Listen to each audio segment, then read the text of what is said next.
Ndi nthawi ya nkhani kuchokera kuno ku MBC ndipo masanano muli ndine Austin Kachipeya. Koma poyamba nayi mitu yake. Mayi wa dziko lino Madamu Gertrude Mutharika wati dziko lino ligwirane manja kuthandiza anthu omwe akhudzidwa ndi mavuto odzakamba ka ngozi zogwa mwadzidzidzi. Boma lati ligula chimanga pafupifupi matani 80,000 kuchokera kwa alimi mdziko muno.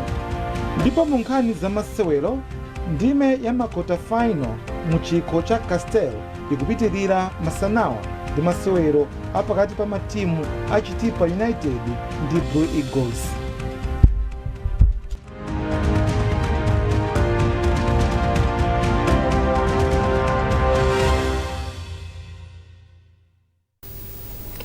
Mayi wa dziko lino Profesa Gertrude Mutharika wati umodzi ndofunika pa ntchito yopereka thandizo kwa anthu omwe akhudzidwa ndi mavuto omwe adza kamba ka ngozi zogwa mwadzidzidzi. Iwo anena izi pa bwalo la zamasewero la Chilimampunga kumtandire mu mzinda wa Lilongwe, pomwe bungwe la Beautify Malawi Beam Trust limapereka thandizo kwa anthu omwe akhudzidwa ndi vuto la kusefukira kwa madzi. Mwayi mtumodzi wafika ndi ripoti. Chimwemwe chili kwa anthu akumtandire mu mzinda wa Lilongwe omwe sabata zapitazi anali manja nkhosi kamba kuti madzi osefukira anakokolola nyumba zawo kutsatira mvula yochuluka yomwe inagwa kuderali. Madzi osefukirawo anawasiya pa mavuto akulu kusowa mtengo ogwira. Koma loweruka mayi wa dziko lino Profesa Gertrude Mutharika ndi bungwe la Beautify Malawi Beam Trust anapereka thandizo kwa mabanja 500 omwe akhudzidwa ndi vutoli. Mawu akachilimbikitso mayi Profesa Mutharika ati bungwe la Beam lipitira kudzipereka kuthandiza anthu omwe akumana ndi mavuto osiyanasiyana monga kusefukira kwa madzi. Beautify Malawi tinaganiza kuti nafenso tibweretse kangachepe kamene kakhoza kuthandizira kuti miyoyo ya anzathu amene anavutika ndi madzi kunoko ipepukireko pang'ono. Tinabwera ndi ufa moti anthu 500 amene alembetsa mayina awo ndiye kuti wina aliyense alandira 40 kg ya ufa,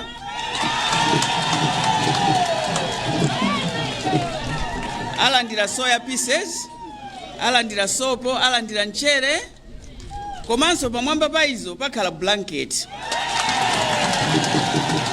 Zimene zimasowa munthu akavutika. Ndeti kukhulupirira kuti zithandizirako pang'ono pa mavuto a anzathu. Nditengerepo mwayi ndithokoze mabungwe, makampani komanso anthu osiyanasiyana amene atenga gawo pothandizira anzathu amene avutika ndi madzi osefukira m'madera osiyanasiyana. Nduna ya zachilengedwe yemwenso ndi phungu wa nyumba malamulo wa dera la Lilongwe Mtsiriza Mtandire Alfred Gangata anati bungwe la Beam likusintha miyoyo ya anthu omwe anataya chiyembekezo kamba ka mavuto monga osefukira kwa madzi. Amayi mwathandiza anthu ambirimbiri kumphotakota, mwathandiza anthu osiyanasiyana. Mafumu amene akumana ndi ngozi imeneyi ine sindatchulanso chifukwa Chief Secretary komanso bungwe la Dotima latchula kale, koma ine kwanga ndi chimwemwe ndikuona ngati ndisankhulira kwambiri chifukwa ndine munthu osangalala kwambiri. Polankhulapo mlembi wamkulu wa boma Justin Saidi apempha mabungwe ena kuti atengere chitsanzo pa zomwe lachita bungwe la Beam pothandizana ndi boma kufikira anthu omwe akhudzidwa ndi mavuto akusefukira kwa madzi. Ndipo ndi chikhulupiriro kuti zinthu ngati zimenezi anzathu akalandira ululu uchepa, akhala akusangalala ndi dziko lino. Komanso kubwera kwa katundu amene Your Excellency zikutanthauza chikondi chanu pa Malawi kufuna kutesa mavuto ena aliwonse kuti dziko lino likhale bwino. Komanso monga mmene Profesa ananena, Profesa Gertrude Mutharika ananena kuti safuna kuti azamve kuti wina akwamwalira ndi njala mulamuliro wawo. Thandizo lomwe ndi la ufa, soya pieces, sopo, mchere komanso mablangete ndi la ndalama zokwana 31 million kwacha. Aka nkachitatu mwezi uno kuti mayi wa dziko lino apereke thandizo ngati ili kutsatira thandizo lomwe anapereka ku area 44 mu mzinda wa Lilongwe komanso mboma la Nkhotakota posachedwa apa. Mwayi Mtumodzi, MBC Lilongwe.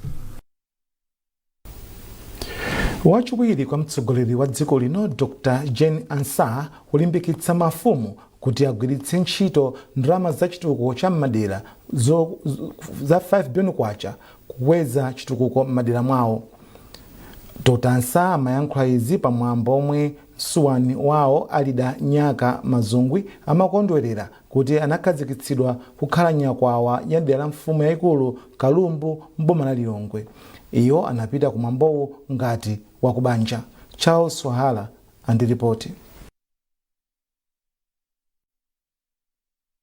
Poyankhula pamwambowu, Dr. Ansah anati mafumu ali ndi mbali yayikulu poonetsetsa kuti madera awo akutukuka atikamba kuti amakhala ndi anthu komanso amadziwa mmene ntchito zachitukuko zikuyendera komanso zitukuko zomwe zikufunika. Iwo anati kugwiritsa ntchito bwino lomwe ndalama za thumbali kuthandiza kubweretsa chitukuko chooneka dziko lonse lino la Malawi. Wachiwiri kwa mtsogoleri wa dziko linoyu anayamikanso mafumu poonetsetsa kuti thandizo limene boma likupereka kwa anthu ovutika likuwafikira kuphatikizaponso chakudya choti chiwathandize. Mene ndinakhalakhala naona kuti nchabwino kuti ntchito iyi ndi yayikulu pala anthu ambiri amene amakhala osowa ndiye kuti ndikhale ndi foundation imene inakhazikitsa 2024 ndi imene yakhale ikugwira ntchito ku constituency kwanga kuthandiza anthu ovutika kukonzetsa mijigo ndi kuwapatsanso ndi chakudya. Ndiye kupereka chakudyachi sikuti ndi nthawi yoyamba. Zaka zonsezi ndakhala ndikupereka. Ndiye kodi pamakhala anthu kuvutika kusiyana-siyana. Alipo yena amene ali ovutikitsitsa osowa ndi chakudya. Pamwambowu, Dr. Ansah kudzera ku bungwe la Jane Ansah Foundation apereka ufa wachimanga kwa anthu 150 amene analibe chakudya. Pamwambowu panali akuluakulu ochokera ku chipani cholamulira cha DPP kuphatikizaponso mafumu monga Senior Chief Makwangwala ndi Njolomole kuphatikizaponso TA Kalumbu. Ndine Charles Wahara, MBC Lilongwe. Boma lati ligula chimanga pafupifupi matani 80,000 kuchokera kwa alimi mdziko muno pofuna kuonetsetsa kuti mdziko muno muli chakudya chokwanira. Nduna za ulimi Aroza Mbilizi ndiyo yayankhula izi itayendera depot ya ADMAC ku area 4 mu mzinda wa Lilongwe. Emmanuel Chikonso wadza ndi ripoti. Poyankhula atayendera malo osungira mbewu a ADMAC kuchilambula mu mzinda wa Lilongwe, nduna za ulimi Aroza Fachi Mbilizi anati ndi momwe chimanga chikubwerera boma likuyembekezeka kugula chimanga chapakati pa matani 50 ndi 80,000 kuchokera kwa alimi a mdziko muno. Ambirizi ati kudzera masamba mchezo anazindikira kuti anthu ogulitsa chimanga ndi kuyendetsa galimoto zonyamula chimangachi akukhala pa mzere nthawi yayitali asanayambe kutsitsa, ndipo auza nthambi yomwe imaonetsetsa kuti mdziko muno muli chakudya ya NFRA kuti apeze njira kuti ntchitoyi igwirike mwamsanga. Nabwera kuzaona kuti kodi chikuchitika ndi chani kuti tizichedwa chonchi kuwathandiza alimi amenewo. Ndiye nabweradi ndaona kuti matraka alipo ambiri ngati lero alipo almost 80 amene afika kunsewu mpaka kutali. Ndiye ndi zinthu zoti sizikuyenera kutero. Tikuyenera kuti athandize alimi athu mwasanga agulitse chimanga chawo kuti apeze phindu limene amayembekezera akagule zofunika zawo zakumunda. Kwa alimi as of now timayembekezera kuti tigula chimanga chokwana almost 50 to 80,000 metric tons. Komano taona kuti chikubwera chimanga chambiri, sitimayembekezera kuti Malawi muno muli chimanga chambiri choncho. Komano tiyesetsa pamene titafikirepo ndipo mwepo koma chimanga chilipo chambiri. Mmawu wake mkulu wa bungwe la NFRA a George Macheka anati pano chidwi chawo chilipoonetsetsa kuti akutsitsa chimanga cha magalimoto osachepera 20 pa tsiku. Amacheka anati kuchedwa kwa ntchito yotsitsa chimangachi kunadza kamba kuti china chinali na nankafumbwe kotero samalola kuti kumalowa kulowa nankafumbwe. Zonadi pano pamalo pano tiyambogula chimanga dzulo ndiye popeza tsiku loyamba linali dzulo malaini idanali atali. Koma lero tikanakhala titakokera titatsitsa magalimoto angapo koma madriver okha analesa kuti anzawo asatsitse facho kuti panali angapo amene ali magalimoto ama weavers.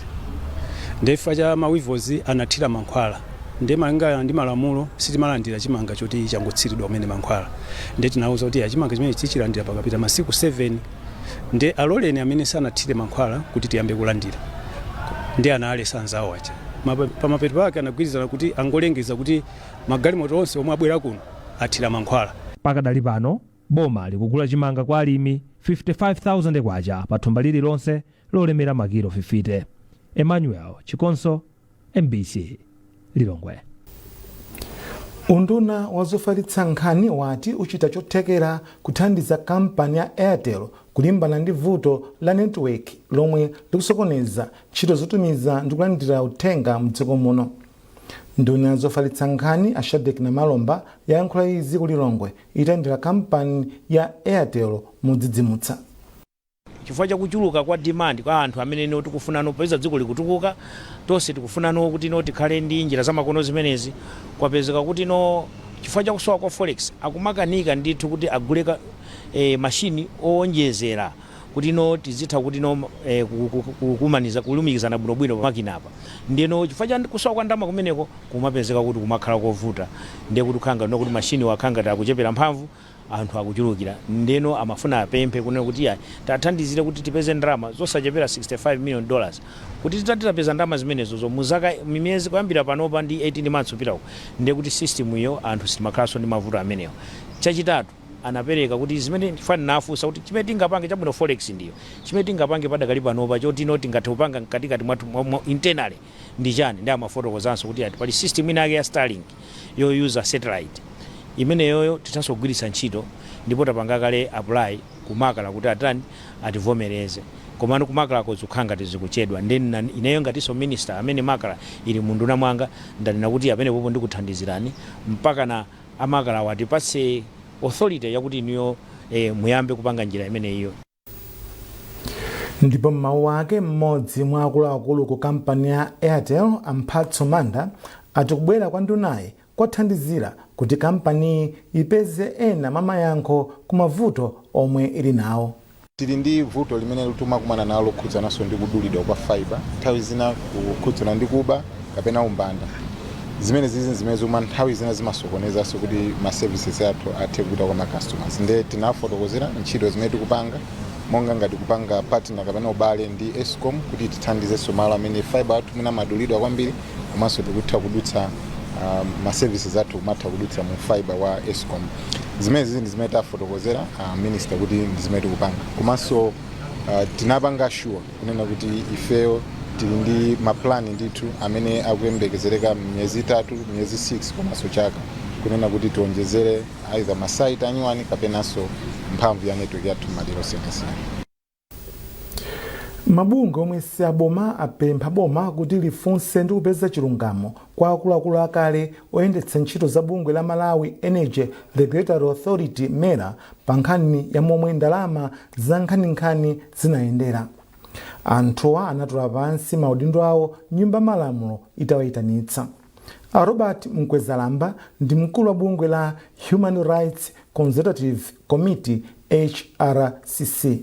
motsindika tonena kuti kutula pansi udindo usakhale njira imodzi yothawira achilungamo ndikuti tikuyankhula kwa wina aliyense kuti kandi abodi amene ali mabodi anyuwani pano kuti akaona kuti anzawo sadabwere poyera sadasate chilungamo fota adatula pansi udindo nawonso asokoneza zinthu makampani mwadziwa kuti palibe chimene tichitikire koma tonena kuti kusatira malamulo ngati dziko la Malawi limasatira malamulo njira ikuyenera kupezeka kuti anthuwa akaoneke ku parliament akayankhe mafunso ngati sayankhe ku parliament tindi bungwe la Malawi Human Rights Commission. Mukuonera nkhanizi kuchokera kuno kwa MBC tentonenso mitu yake.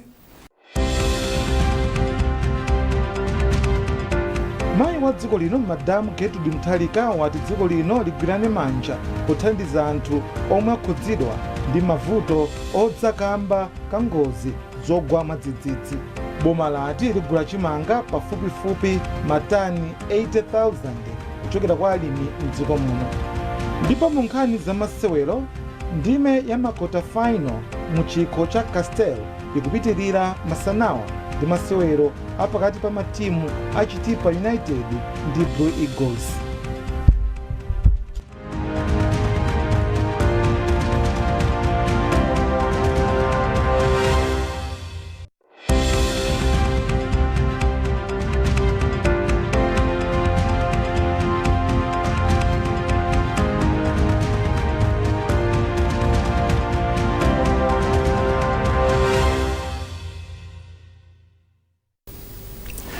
takulandirani ndipo nkhani zathu zopitirira. Mabanja okwana 2,426 amdala mfumu yaikulu Namkumba kumangochi alandira ndalama zokwana 181,000 kwacha banja lililonse kuchokera ku bungwe loona zachakudya la World Food Program WFP.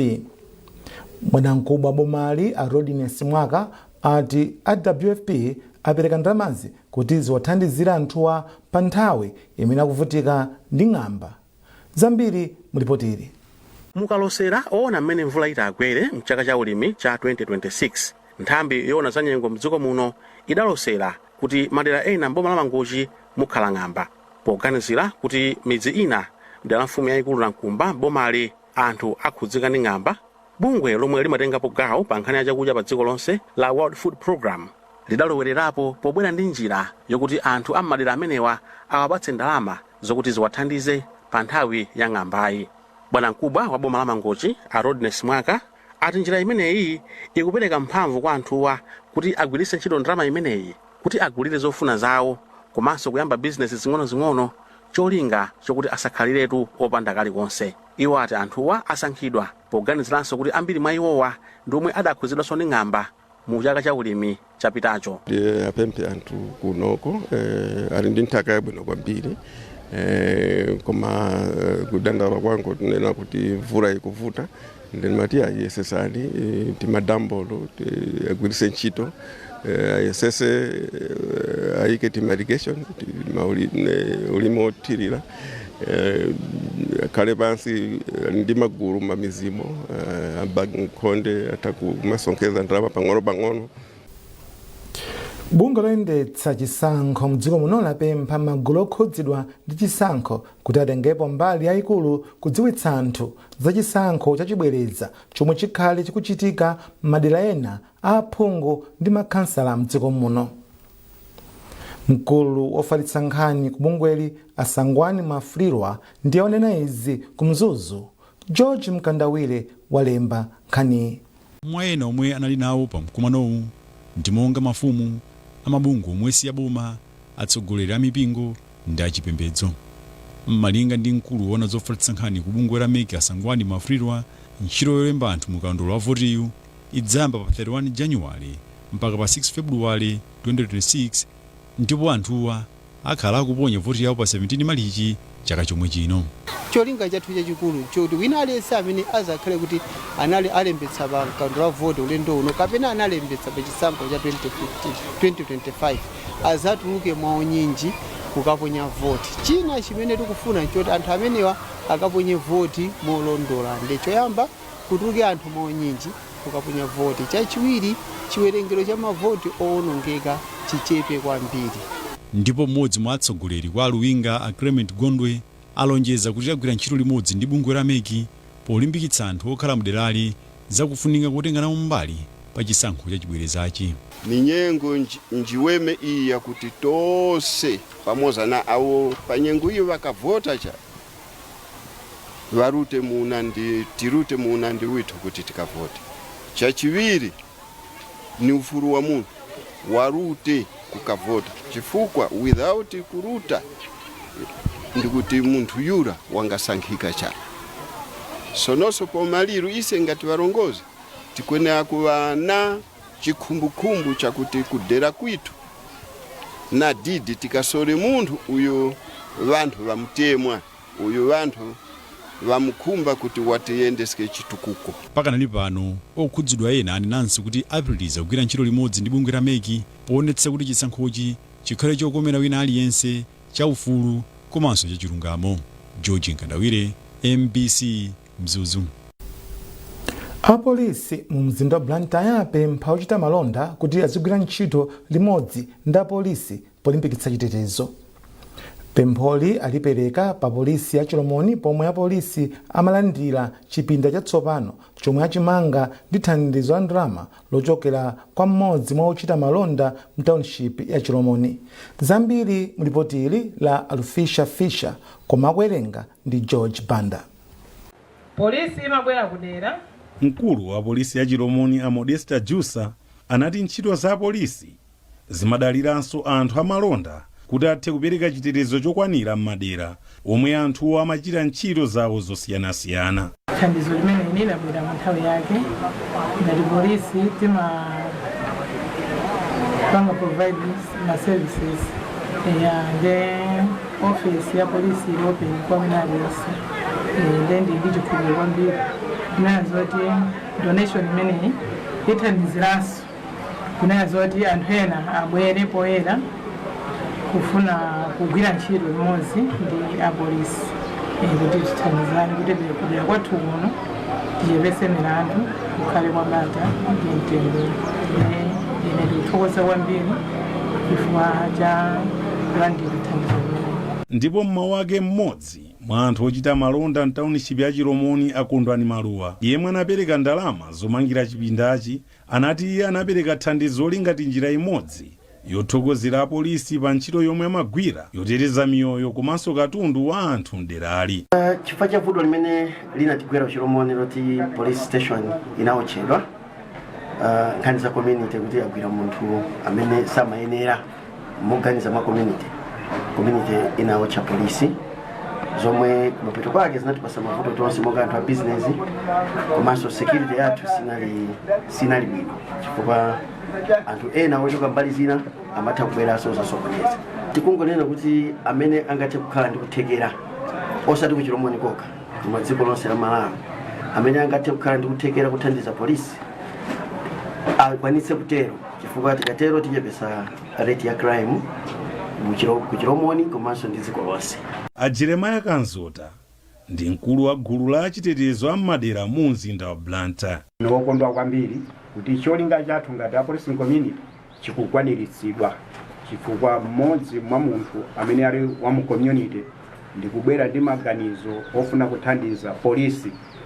Ndikuona kuti zimene tikumanena kuti apolisi ndi abale athu pa iwo okha sangathe kugwira ntchito tikuona kuti chikukwaniritsidwa. Pachifukwa chimenechi ndi chimwemwe kwambiri. Chiromoni ili ndi anthu ambiri amene amapanga ma business ndipo nditengerepo mwayi kunena kuti ena amene aona izi zikuchitika iwonso angathe. Chipindachi achimanga ndi ndalama zokwana 25 million kwacha ndipo chikhala ofesi yatsopano ya mkulu wa polisi iyi.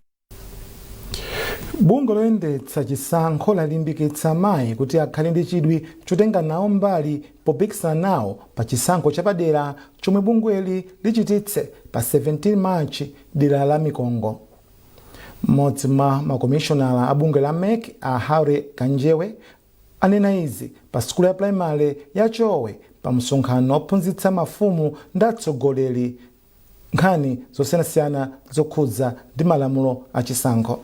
Bungwe la Malawi Electoral Commission linayika ndondomeko zosiyanasiyana zopanga encourage achinyamata, azimayi ndi amaulumali osiyanasiyana kuti azitenga nawo gawo pa zochitika za chisankho. Njira ina imene inachitika ndiyoyika mitengo. Bungwe la Copyright Society of Malawi Kosoma lapereka mphoto kwa kampani ndi nthambi zina zaboma mchigawo chakumwera kamba kothandiza kukweza luso mdziko muno. Zina mwa kampani zomwe zalandira mphoto pamwambo omwe unachitikira ku Blantyre ndikuphatikizapo National Bank, Amaris Hotel, Army Secondary School, Police Secondary School komanso wireless ya Litala FM. Mkulu wa Kosoma ndi Mayi Dora Makwinja ndipo afotokoza. Poyamba tinene kuti tinabwera kuti tithokoze kwa anthu onse amene amakhulupirika kutenga zilolezo zoti agwiritse ntchito luso la eni yake, komanso kuti amene sakupanga bwinowo aone kuti zinthu zinazofunika. Chifukwa zomwezi ndalama zakapereka zathu ogwiritsa ntchito luso la eni yake zikabwera kwa ife ndi zomwezi timaziperekanso kuti anthu alandire. So olandirawo sutamamukhala oyimba okha iya koma ngakhala olemba mabuku ndosindikiza mabuku okonzanso mafilimu. So chinationerekera kuti chanzeru kuti chaka chino tiyambe ndi kubwera kudzathokoza kwa anthu amene akutithandiza kuti ntchito yathu iziyende bwino komanso anthu aluso azionako chotola ndiponso kuwalimbikitsa kuti apitirize kumachita bwino choncho, ndipo kwa amene sakuchita bwinowo tikuwapemphabe kuti asafoke ayambe kupanga bwino kuonera anzawo kuti akakhulupirika kutenga zilolezozi ndi kumapereka mafizi oyenererawo nawonso adzathanso kulandira ngati zimenezi. Mu nkhani za masewero, ndime ya makota final mu chikho cha Castelo ikupitilira masanawa ndi masewero apakati pa matimu a Chitipa United ndi Blue Eagles. Masewero achitikira pa bwalo la Chitipa. Chitipa inafika ndimeyi itagonjetsa Kamuzu Barracks pamene Blue Eagles inatulutsa Airborne Rangers. Opambana pakati pa matimu awiri adzakumana ndi Goshen City Dedza Dynamos mu ndime ya semifinal. Dedza yafika ndimeyi dzulo itagonjetsa Ekhaya ndi zigoli ziwiri kwa adu pa bwalo la mpira mu mzinda wa Blantyre. Masewero ena mu ndime ya makota final achitika Sabata yamawa pamene FCB Nyasa Big Bullets idzakumane ndi Mighty Tigers ndipo Mighty Wanderers idzathambitsana ndi Mzuzu City Hammers. Ndipo pomaliza nkhanizi nayinso mitu yake.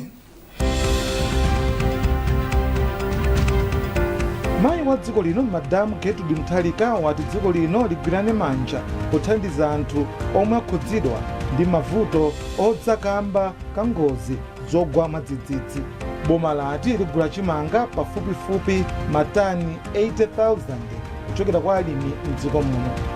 Ndipo mu nkhani za masewero, ndime ya makota final mu chikho cha Castelo ikupitilira masanawa ndi masewero apakati pa matimu a Chitipa United ndi Blue Eagles.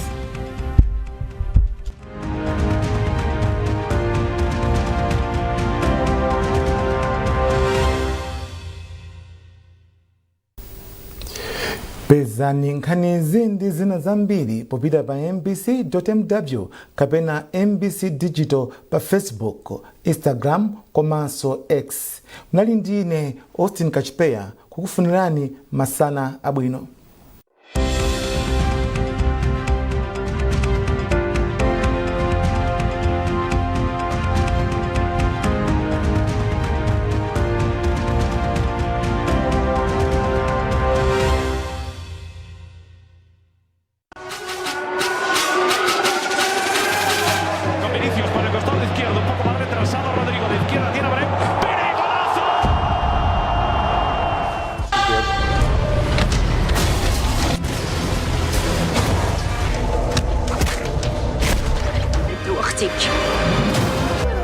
What's your name? Gary, huh? It's my game. We put everything into this. Those that can do it and succeed. How to fix it. This city It has isn't been just a my home cookbook, it's part of Being hit here. With the latest global news and insightful documentary. Transition. Understanding the But if you ask them know me.